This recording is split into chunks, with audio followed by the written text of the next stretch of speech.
welcome to this FBH webinar. It's a great pleasure to welcome everyone here with us today. My name is Farida Al-Agami. I'm the General Manager of the Tharawat Family Business Forum and the Co-Director of the Family Business Histories Program. Today, we have the great pleasure of really listening to and experiencing the 100-year family history of the AlBassam family. And we have the great pleasure of having a fantastic keynote speaker with us. Before we go to the conversation, I'll just guide you through a couple of key information pieces about the session as well as about our program. So of course, if you have any challenges, please feel free to reach out to our team and we'll be happy to help you. So what is the Family Business Histories program? It's actually an interesting collaboration between the private sector and academia. It's a collaboration between the Tharawat Family Business Forum and NYU Abu Dhabi. And it's been going on for almost 4 years now. And we have the great privilege really of exploring family businesses from a very, very different angle that perhaps has been neglected a little bit in our region. So what do we do in this project? We are compiling, documenting, and analyzing the history, legacy, and socioeconomic impact of family businesses in the GCC and MENASA region. So obviously sounds like quite a complex thing to do, but essentially what we are trying to understand is the impact of family enterprises on the economic growth of the region and the economic development of the region.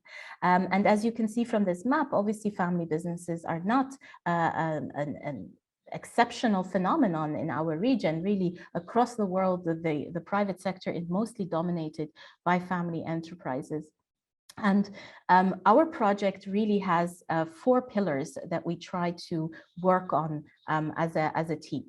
The first one is to understand the history. We really try to conduct in-depth academic research to kind of try to get a better understanding of the impact of family businesses on the regional economy from a historical perspective. We are also looking to highlight individual legacies. So how have individual families shaped the environment around them, and how are they shaping that? How are they using their history to shape it in the future as well? Obviously, one of the things that is very close to our hearts is also to preserving the heritage. It's obviously very important in our region to make sure that we document what we find and to make sure that we put it to the use of our future generations. And of course, that ends with one of our main goals really is to empower and inspire the future generations with this structured conversation around family enterprises and their historical importance. I'm very happy that the project has really grown over the years, and now you can really follow us on many different platforms. 2 main ones are our website, our webpage, both in Arabic and in English, as well as our LinkedIn page. And you're most welcome to join us and follow us with any updates that come along from the project. One major milestone that we worked on are in-depth case studies, which you're most welcome to download from our website. And I'm very happy to announce that over the next few months, we are working on a more quantitative project and that the research is ongoing at the moment. And hopefully towards the end of the year, we will be able to share more with you about that as well. So without any further ado, it's a great pleasure for me to welcome Mr. Abdulrahman AlBassam, who is the Executive Chairman of Aoun Enterprises and the CEO of Tilal Real Estate. Welcome, Abdulrahman. Well, thank you, Farida. It's my pleasure and honor to be here. And after a few years of knowing you and your sisters and your work in Tharawat, I'm looking very much forward to this conversation. Fantastic. And also, if you allow me, I've promised one of my friends, shout out to Nasser Al-Qadi, who's today's his birthday. Amazing! So happy birthday! Happy birthday from the whole project. Fantastic. And of course, I'd like to also introduce Martin Klimke, Professor Martin Klimke, who is the co-director of our project and the professor at NYU University in Abu Dhabi. Welcome, Martin. Always pleasure to do this together with you. Pleasure to be here. Fantastic. So I see that we have a really fantastic audience here today, and I'd really like to encourage everyone to, share your questions. You have the Q&A button where you can share your questions and your comments, please feel free to do so. We will dive into Abdulrahman's presentation now, so I'll hand over to him for about 25 minutes, and then we will come back, and Martin and I will lead us through a Q&A with Abdulrahman. So feel free to any questions, any ideas that you have, feel free to share them with us. So without any further ado, Abdulrahman, over to you.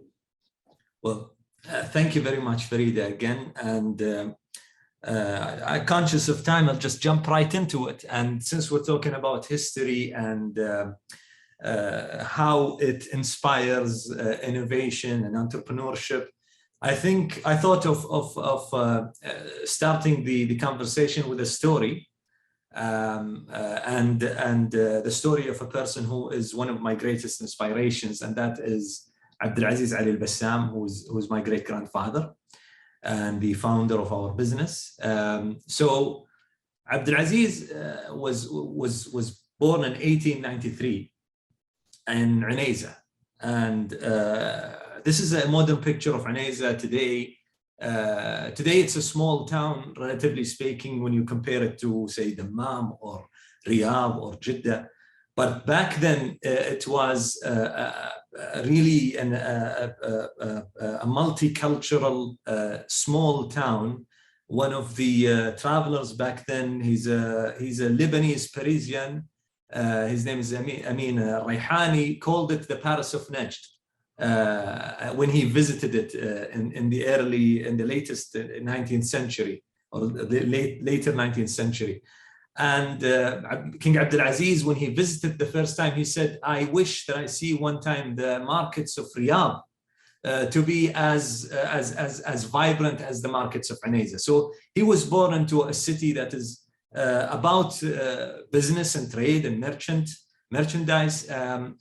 And specifically, he was born into a family that is known particularly in business. So the Bassam family, AlBassam family, is on record their business goes back to 260, almost 260 years, where we have documented trades of the AlBassam family, and a unique thing about my family, and I'm so, look, I'm not encouraged to speak about it as freely as now, but I know that we are in a educational environment, and therefore these things are a must to be told. So the AlBassam family is a large family, and you have number of family businesses coming out of Unayza, but one thing in particular relative to AlBassam is that you have a number of family businesses that came out of the same family, as opposed to other families where you have one particular family house or a business house in that family. In AlBassam, it's you have numerous of them. So Abdulaziz was born into this family, and I'm sure back then in his early age, he listened to the stories of his cousins, people who are established in Egypt, in the Levant, Iraq, in India, as far as Calcutta. So the other side of India, and so you have a few examples here. Muhammad AlBassam, for example, Muhammad Abdullah AlBassam is one of the most known in the Levant and Iraq region. He's the founder of a toll road back then between Baghdad and Damascus, so two capitals of the Arab world. He, as you can see here, he acquired a gold mine concession in Iraq, and this is Sulaiman Abdullah in Mecca. He was a very well-known person in Mecca, wearing the Meccan turban and sitting with the Amir of Hajj back then during the Ottoman Empire. So I'm sure he learned of the stories of these people. Same thing goes with Mr. Saleh AlBassam, who is also a great grandfather, the second person to the right, he's the founder of the original Shmagh AlBassam, which is what I'm wearing today. And in Saudi Arabia, for example, if you saw someone wearing this red Shmagh on his head, it's very likely that the AlBassam family stamp will be on it, as you can see in the picture. So he was the founder of that brand, and later on expanded by others. And AlBassam family have today, they have a museum in Unayza. The main museum in Unayza is AlBassam House. So a house of part of the family transformed into a museum. And today you can visit it, and it's called House Beit AlBassam. So he was born into this family, and when he was at the age of 9, that's when the reunification of Saudi Arabia started to happen. And at that time, it was a difficult time, of course, because it was a time of war. And my family was also caught into this. So in 1902, Abdulaziz's family have lost everything. Born into a rich family, but at the age of 9, they've lost everything. His father took him to Mecca to try his luck. And for 2 years, he came back to Unayza with empty hands and more debt, in fact. So Abdulaziz, being the eldest of his children, and he was at 11 at that time, 11 years old, he had to leave. He had to travel to look for sustenance and work. And so his travels took him to Iraq and to Kuwait. He witnessed many things during this trip. One of which he lost a close friend in a fire. And from Kuwait he rode the sea, and that was the first time he encounters the sea. And he arrived in Bahrain. And in Bahrain back then, Bahrain was the center of the Gulf in terms of trade, and the markets of Bahrain are completely different than what he used to see in Unayza. You have even more multicultural people around in the market. You have Persians, you have Indians, and so it's a very inspiring environment. And he found a job. He worked in that job for a couple of years, being a person who knows how to read and write and a little bit of math and so on.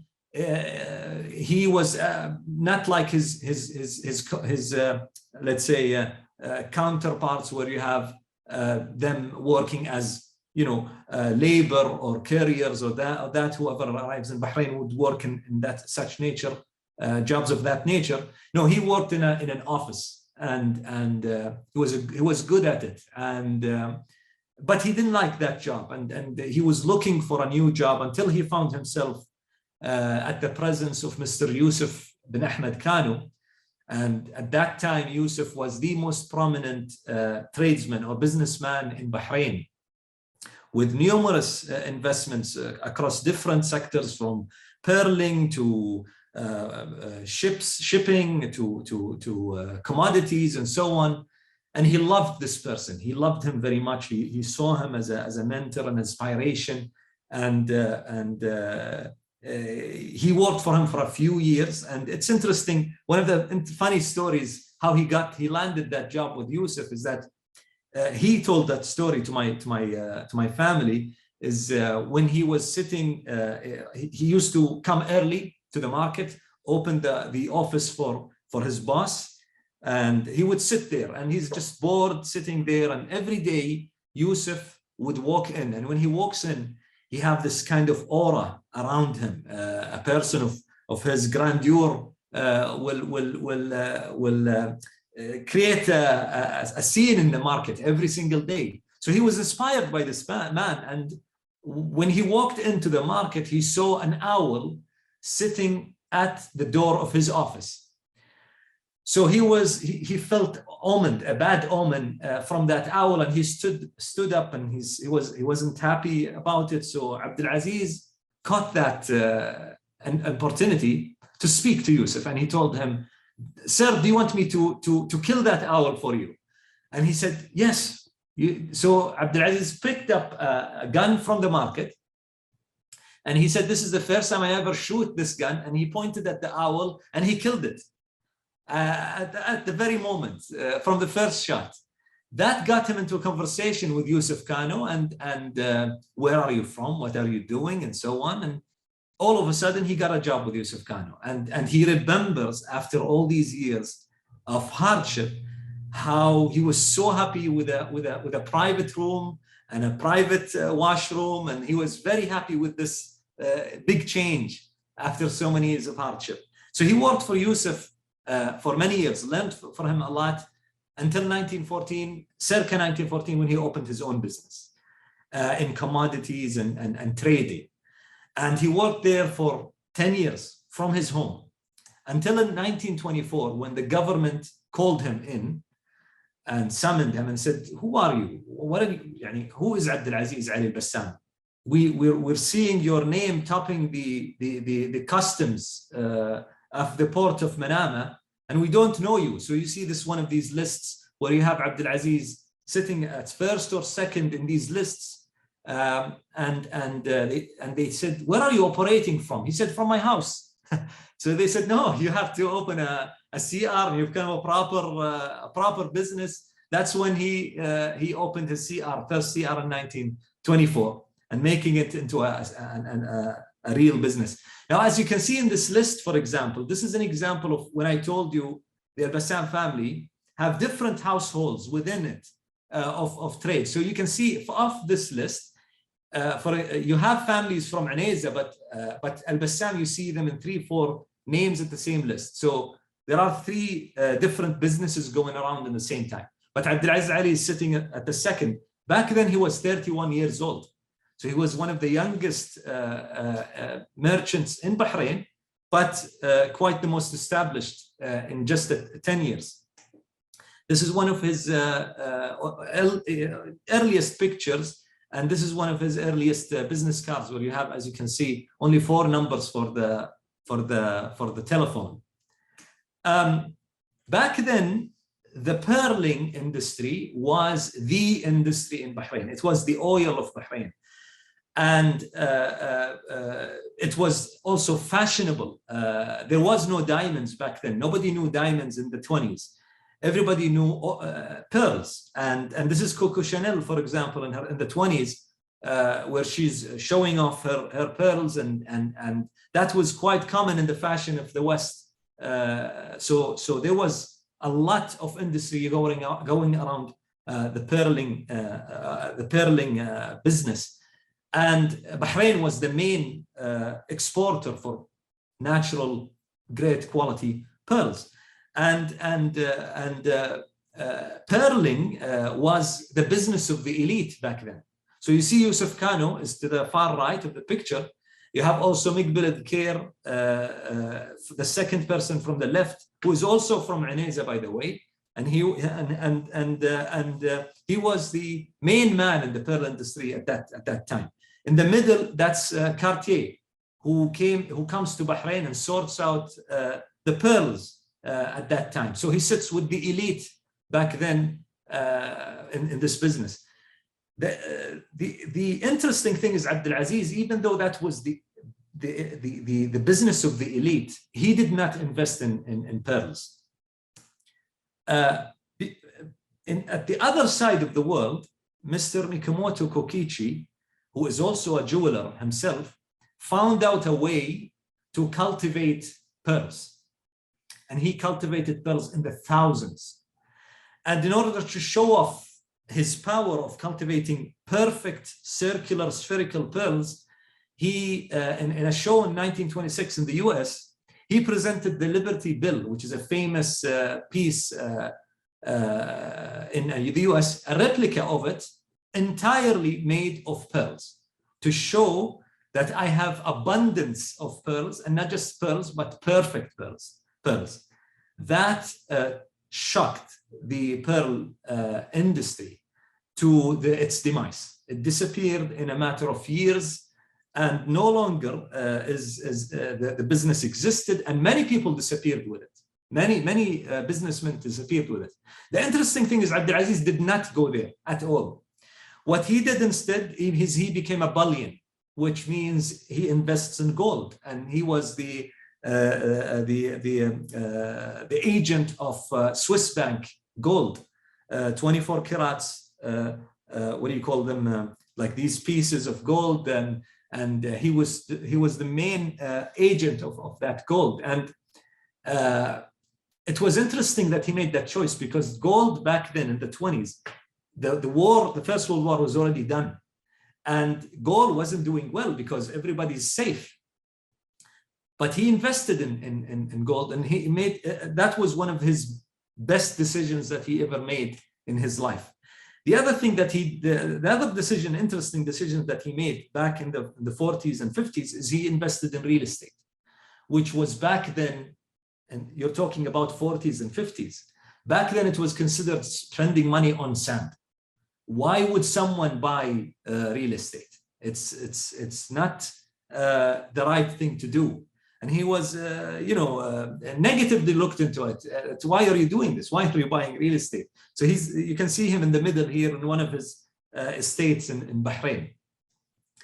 And that was another great decision that he made that was not with the norm. So I believe that Abdulaziz, who is in the left-hand side of this picture, was an entrepreneur by every sense of the manner. Of the word, and he's here with his son-in-law, Abdulrahman. He's my grandfather, and my uncle and my aunt, who are his grandchildren. Abdulaziz passed away in 1976 in Egypt, known for his entrepreneurship, but also his luck in business and his integrity, and his many stories can be told about him. And he was buried. He was taken to Mecca. His funeral was done in the Grand Mosque of Mecca and buried in Mecca, which is also something of an interesting story to be told, because he was supposed to go to Bahrain, not Mecca. But he inspired me, and I've learned a lot of that story, and I became researching modern history of Saudi Arabia and the story of Abdulaziz Al-Ali. Because he inspired me a lot. This is one of my TEDx talks, and I've told the story of Abdulaziz Al-Ali, part of my TED talk. I've also written a book, just recently finished it. It's a fiction, but it's based on true events, and it's based primarily on the story of Abdulaziz Al-Ali. And just speaking about it, I'm actually looking for help in editing and publishing this book, because it's written for the Western audience. So if someone can help me with that, I'll be very much appreciative. But he also inspired not just his children, he inspired other people. One of the interesting people who came and approached us 2 years ago was Ahmed Al-Eidi, who is a researcher in the Qasim University. And he chose Abdulaziz Al-Ali to write his thesis. And that was very interesting to me, because Abdulaziz Al-Ali passed away in 1976. So there are many other figures, very well-known figures, even in an AlBassam family, that he could do his research on, but he chose Abdulaziz Al-Ali. And his main reason was he saw the name popping up in all the archives that he dealt with, be it in UK, in Damascus, in the Ottoman archive, in India, and that intrigued him. Who is Abdulaziz Al-Ali? So he finished his research last year. He got his degree, and today, just a couple of days ago, I knew that he published a book based on that research about Abdulaziz AlBassam as an example of Najdi traders and businessmen in Bahrain.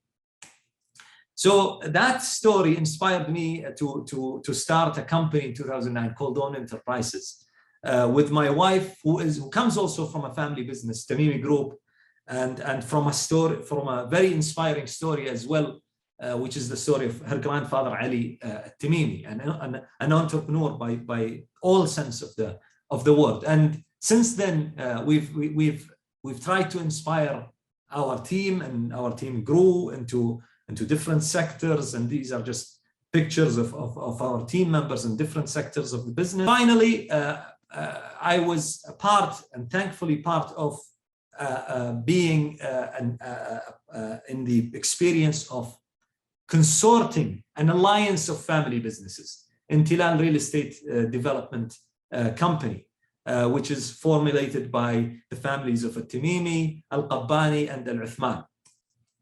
I'm also a member of the board in the Eastern Chamber of Commerce. Finally, this is a picture of my great-grandfather Abdulaziz, my grandfather Abdulrahman, and then my father, who's currently running the family business, Abdulrahman AlBassam Abdulrahman AlBassam Sons company, and myself. And just a couple of days ago, an interesting thing, my father was one of the first people to arrive at the room where my grandfather have passed away, Abdulaziz, in Egypt. And he says that the last words he ever wrote with his pen was وَهَذَا حَدِّ النَّصِيب, which is a word that he writes in business letters. And it's very ironic because the word, when you translate, it actually translates to, and that is the end of my share. So it's very interesting that this person, even at the last moment of his death, was inspiring. And I wanted to share the story with you guys, because if we're talking about family business and inspiring innovation and entrepreneurship, Abdulaziz AlBassam is a great example that I'm very proud of sharing with you guys. And I really thank you at this point to allow me. I hope I haven't taken so much time, but hopefully I've given like a nice story to start with. Thank you so much. It was a wonderful story, and we're very, very honored, that you were able to share it with us. And thanks so much for these wonderful images. It was really like a time travel, for us to go through these wonderful history. No, I'm very, very grateful, that you were able to share this with us. And your family and your family's business history is, of course, a wonderful example of these rich legacies that today's family firms are grounded in, and especially reflective, as you so nicely laid out, of the regional dynamics, the regional histories, the interwoven histories, between the various parts of the business, especially when you mentioned Pearl. I was just maybe wanted to kick it off with a broader question to say, do you think we're having the right conversation to understand these legacies today? There's oftentimes, the sense that this world has gotten so complicated, whereas seemingly the past seems to be, so simple at the time. But, you have done your historical research here. How do we understand these legacies today, and what do they mean in your view to the current generation, of business people and entrepreneurs? Well, I don't know if I can answer, are we having the right conversations? But I can tell you my opinion of what is the right conversation. Mm-hmm.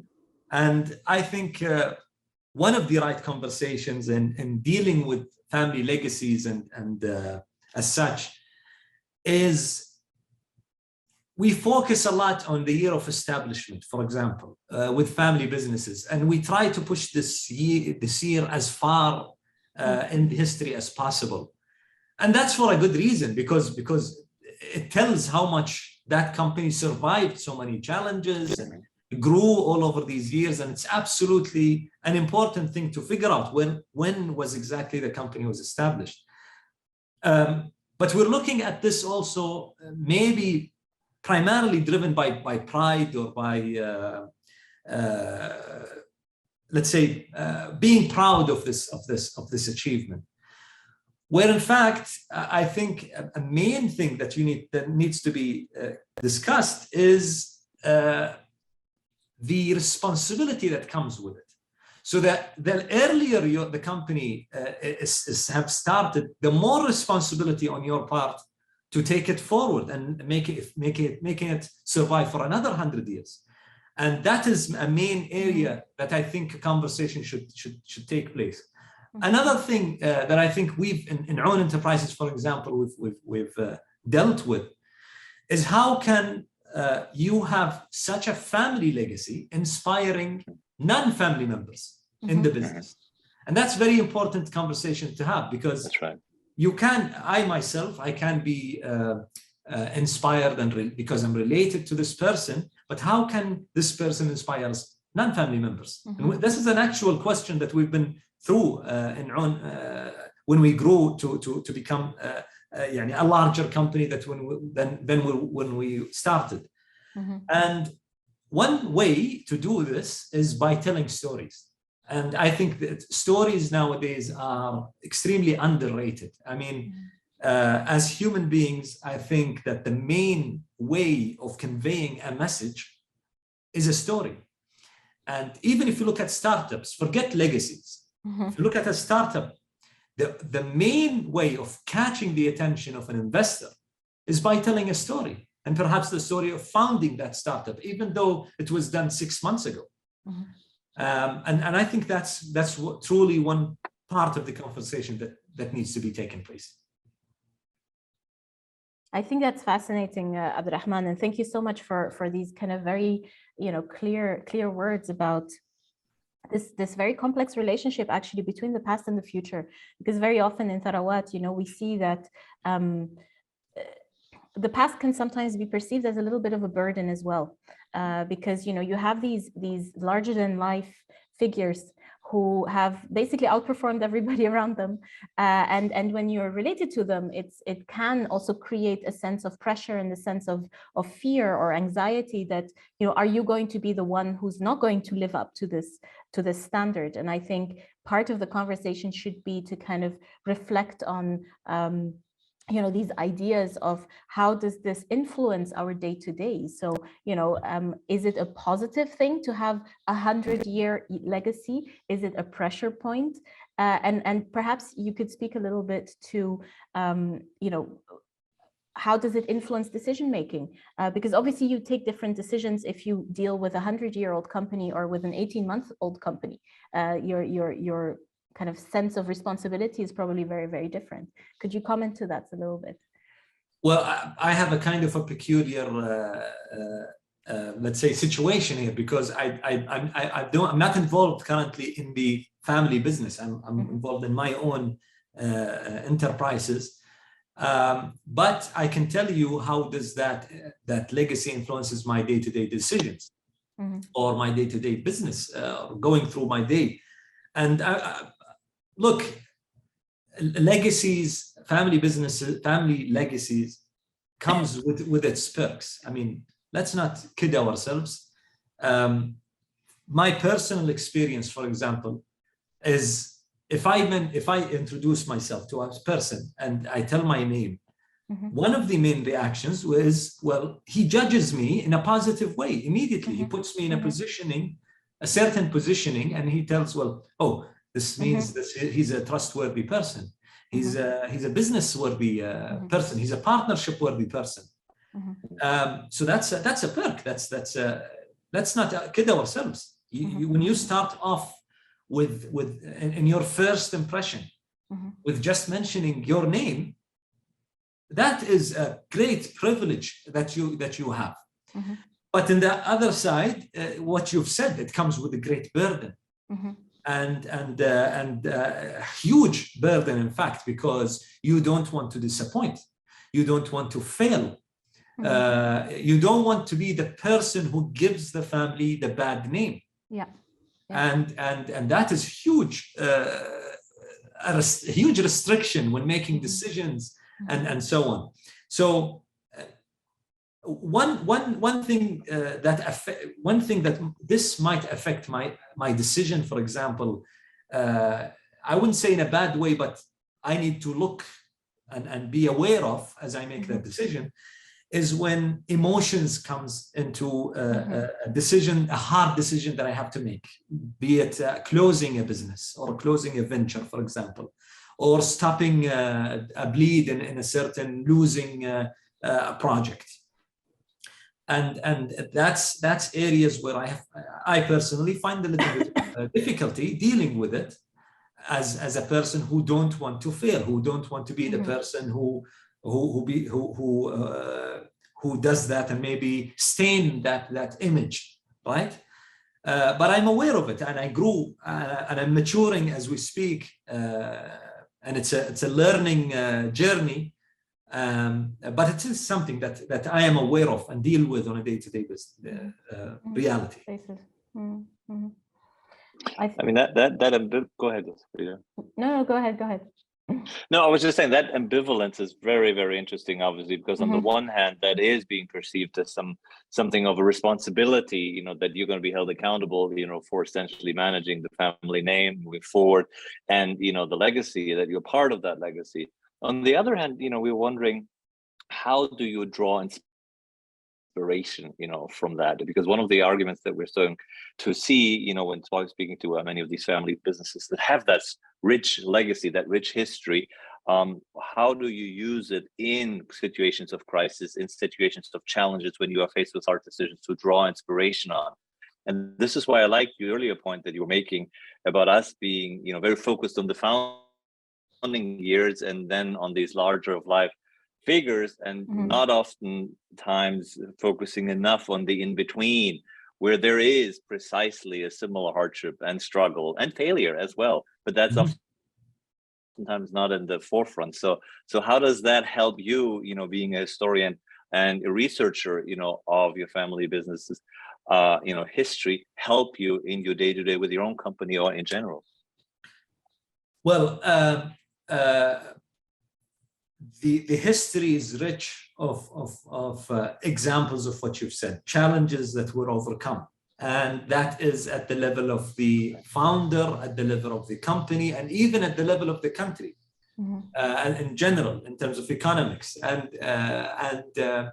I think that the main way of conveying a certain experience and learning from it is through telling a story. You go back and you see how a founder or a leader of a business, or even a leader of a country, deals with a certain crisis and comes out of it. And as I said, we're not giving it the attention that it deserves. It's, for example, in my culture, we're reading is not a particular, let's say, hobby that is. Although it's very increasing nowadays, it's amazing how book festivals nowadays are performing. But in general, it's not a habit like you see in the West, for example. But truly, it's how you go through these stories and you convey them and you retell them to your members of the organization. I think that's really fascinating, and so we have very interesting and complex questions from the audience. So I'll get started with summarizing maybe one or two of them. So obviously you've explained to us, Abdulrahman, that obviously the AlBassam family by itself has a lot of branches and is very diverse in terms of its business activities.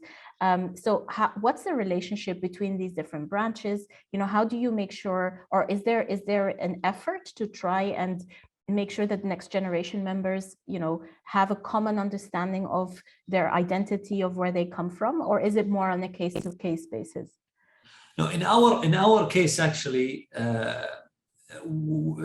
talking about the family business specifically, the AlBassam Sons family company, no, we're not very actually diverse operationally. We don't have number of entities. We act more of an investment house. Okay. And that obviously makes it an easier as a job. And quite frankly, this is how a business evolves. As a family business, usually it dissects itself from the operations and becomes an investment house. That's the best way of moving forward and making this business continuing and keeping the operations with the professionals. Now, in terms of the AlBassam family, when I mentioned different branches and whatnot, these are entirely different businesses with entirely different owners. And that's what's unique about it is that it's a large family, but you have different, completely different family businesses under that name. So I'll give you an example. You have a business that are very well known in schools. That's prominent here in the Eastern Province. You have a business that invented the Al-Fajr watch, which is a watch that gives adhan on a time. Very famous watch, started off in Bahrain. You have contractors, you have Salt and Parker's amazing restaurants in Dubai. And those are entirely separate structures, separate ownership, but they follow the same, I think, the same overarching legacy. Very interesting. One more question, Martin, before I hand it back over to you. I feel people are competing, asking you questions, Abdulrahman. One other question we have received is a very interesting one. Maybe like the role of women in your family. Is there anything that, you know, remains from their influence on the different generations that have built your family business? Well, in own enterprises, for example, no, women, we started off with being 50 between man and a woman, but I think we have a very integrated organization, definitely. In AlBassam, because we don't have much positions in the AlBassam Sons, because again, it's a family office rather. We don't have as many, we don't have, let's say, family member females in the business. But I think looking at my own experience and my sisters and how they pursued their own careers and let's say their dreams, I grew in a family that actually did not look at women in the traditional stereotypical way at all. And I think that's very old in our family. One of the most famous women in Saudi Arabia is Modi AlBassam, who is celebrated today as a nationwide figure. And she lived in the early 1900s. So she's a very old figure. She owned her own business. So that's back then. So I think that, again, I am privileged by being born to my father and my mother who did not see this kind of difference. They left it to the children to decide. Yeah, very interesting. It's very interesting that you sort of put such a strong emphasis on the sense of belonging, the inclusion, of non-family members, and of really trying to, inspire people to be part of a larger community that is purpose-driven and is sort of, shaped by the legacy. So that I do feel is a very interesting feature. From your own experience, what would you recommend to families who have or happen to have potentially these rich histories, and could have, a similar story to tell, but who do not have a strong bond with their history just yet? What would be your advice? Well, I think that truly is a challenge, and especially with businesses that are on the third generation, completely, let's say, detached physically from the founder, and we have quite a lot of them in our region. And I don't know, I don't want to sound like a broken record, but it's always come back to stories. It always come back to research. And this is my advice: research your own founders, research your own leaders within the business family, and you will find interesting stories to be told and interesting case studies of challenges that were overcome and opportunities that were taken advantage of, and weaknesses that have been erased, that doesn't exist today, and you're taking it, you're taking your strengths as for granted.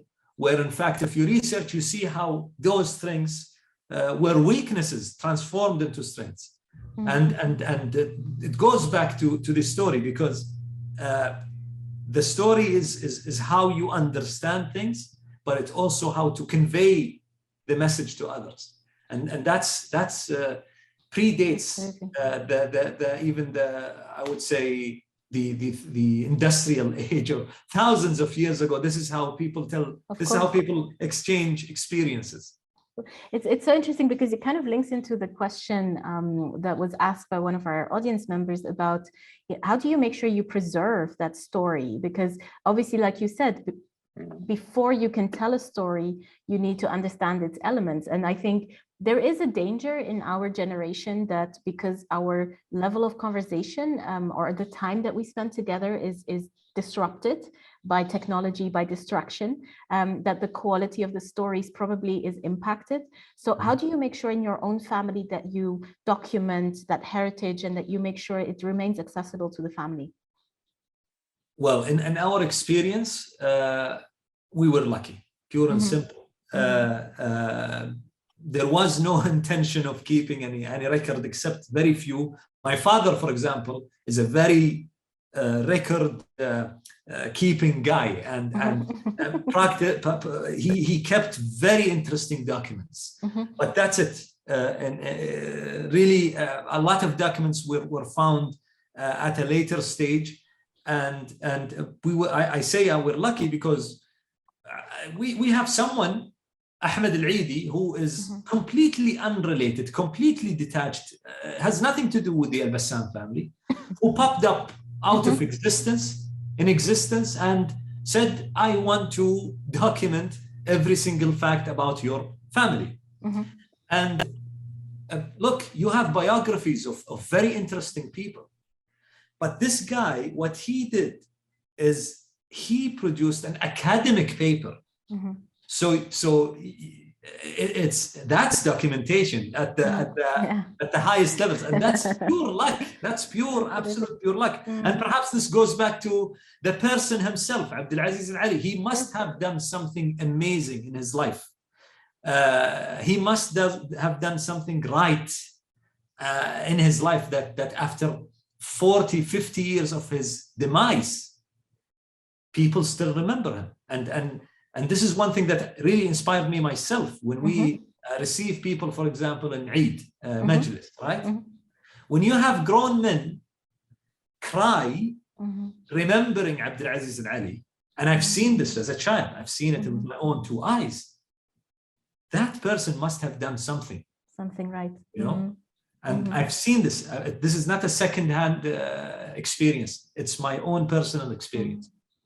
And you know, it really also links into this question of how do we motivate next generation members to have a positive relationship with the family business? Because, you know, we keep seeing this research that millennials and Gen Zs need purpose. They need to be driven by more than money or by more than the prestige of having a certain position. They want to belong to something. And I think that there is a huge opportunity here to kind of make that bridge, you know, between these stories. And as you said very, very correctly, I think it's the personal aspect, it's the genuine aspect of a human to human story that kind of can contribute to creating that purpose and that, you know, contribution as well. Just one question that I find quite interesting, maybe, and then we can start closing the session slowly, is in terms of governance, do you have a structure as a family business to kind of also specifically with the view of integrating and maintaining relationships between the next generation? As you said, now third generation is a difficult situation. So how do you deal with that in your core family business? So let me just quickly go back to your to the previous question, because I forgot to answer it. Really, I gave you my personal experience, but I did not answer your question. How can we do the documentation? And I think the main thing is if you don't have documents, you can start today. And I think one of the things that are very interesting that's going on in the West, but we don't have in our region, is journaling. And I see great benefit in journaling. I admit I don't do this quite often, but I would love to have the time and do journaling on every single day. Write those notes, because 100% they will be of benefit in the coming in the future. In the future. But here's the thing: some people don't have, maybe they don't have legacies. right? Maybe they have a bad legacy, for example, and that's absolutely fine. That's in fact, when you don't have a legacy, or you're starting off with a bad legacy. And I imagine, for example, let's say Hitler. If Hitler had a son who survived, how could he deal with his life, right? That's a bad legacy to deal with. And I think, yeah, right. So if you don't have a legacy, or you have a negative legacy per se, I think that's where the legacy is born, right? Yeah. And you start your own legacy, and imagine it like look, the ripe fruit that fell from the tree, that's the one that gets picked up. Yeah. And perhaps it will be challenged and eaten and enjoyed, but perhaps there are seeds, and these seeds might find themselves in the ground, and with nature and nurture and a bit of luck, there comes another tree, and all of a sudden you have a legacy of your own. Well, right? I think this is a very interesting kind of segue to the last audience question that we have here about transition. And the topic obviously. Yeah, sorry, my apologies. Go ahead. No, go ahead. Yeah. I like enthusiasm. Go ahead. Because I don't want to ignore. I don't want to ignore your question regarding the governance. Yes. Yeah, you asked me what are we doing in terms of governance. So yes. we are a fourth generation at this stage. So the business is led by my father at this point. And he's a third generation, and that's where things get difficult. Yeah. So we are at this point in a very interesting transitional phase where my father is a little bit letting go and bringing in the second generation, and we're doing the governance for the second phase of our business. And I'm very confident, based on the conversations that I've been into in the past few months in that ordeal.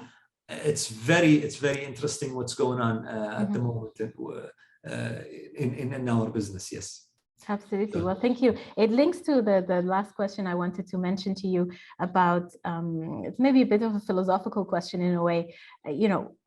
What makes your family able to stay together for this long? Because I can see we have a lot of Tharawat members on the call today, and I think it's an intriguing question. When you're a second or maybe a third generation family business, to learn from you, what are the ingredients do you think that has led your family to make to sustain for such a very long time?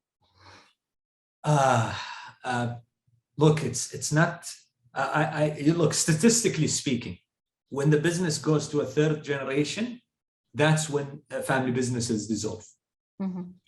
And it is no question. It is a challenge. There is no doubt. There is existential questions that comes along, because it's not anymore brothers dealing with each other. It's cousins dealing with each other. So different families all together forming a part. I think two main things: having an open, transparent conversation within the family, and having the family being strongly tied to their family ethics and family values and family connection, and how family is first. This kind of glue keeps things together, right?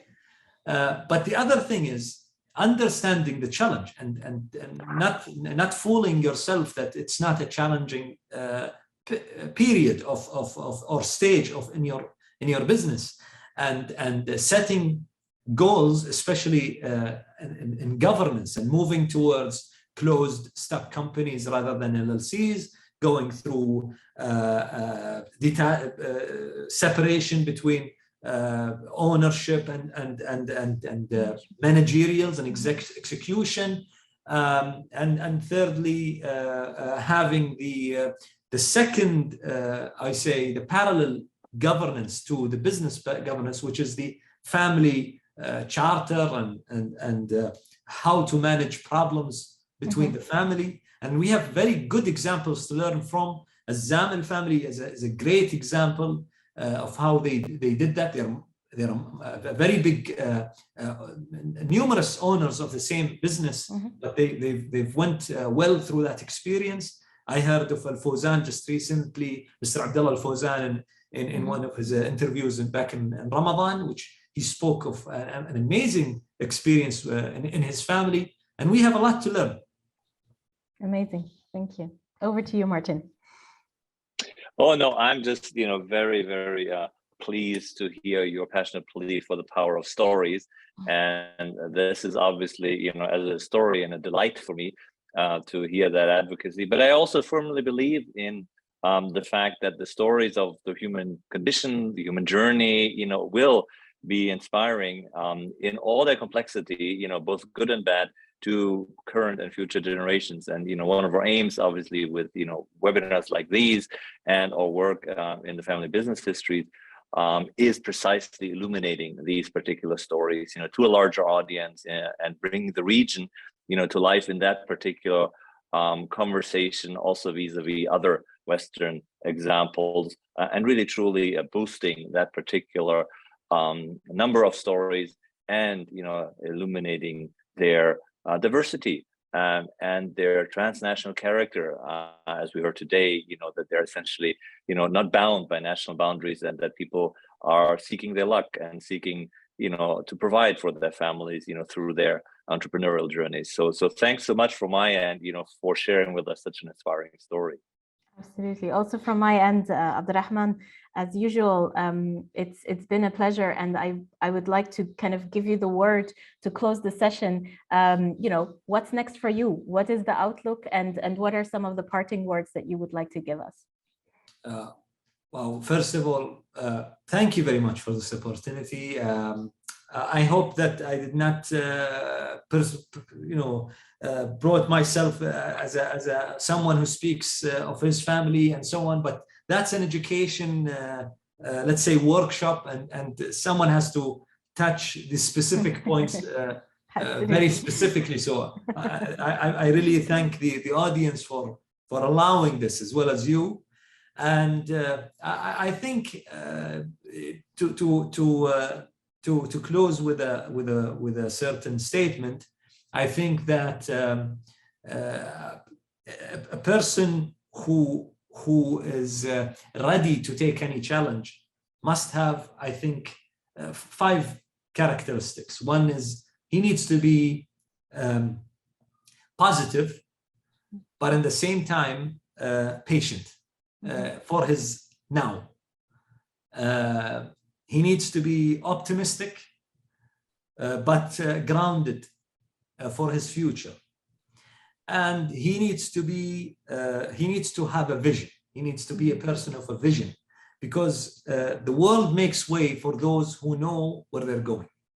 And I think that's a statement that I learned throughout I put it together throughout my experience, and I always remind myself of these 5 characteristics. Well, thank you so much. I would say that you've literally just inspired me. So I will definitely remember those 5 characteristics, and remind myself as well, and our teams, that, if we want to change things, if we want to improve our lives and the lives of the people around us, that this is how we have to behave and how we have to mold the world around us. So thank you so much, Abdulrahman.